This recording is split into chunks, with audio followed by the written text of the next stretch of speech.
নিচে তরকারিটা হয়ে গেল, এবারে নামিয়ে নিচ্ছি।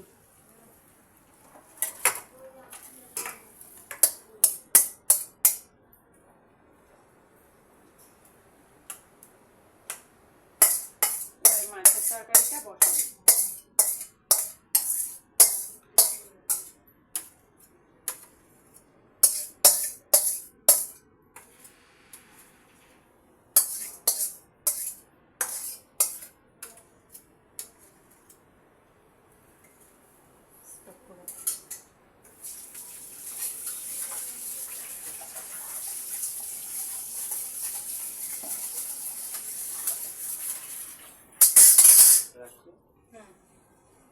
তাহলে আবার মাছের তরকারিটা যখন করব তখন আপনাদের সাথে আবার শেয়ার করব, ঠিক আছে?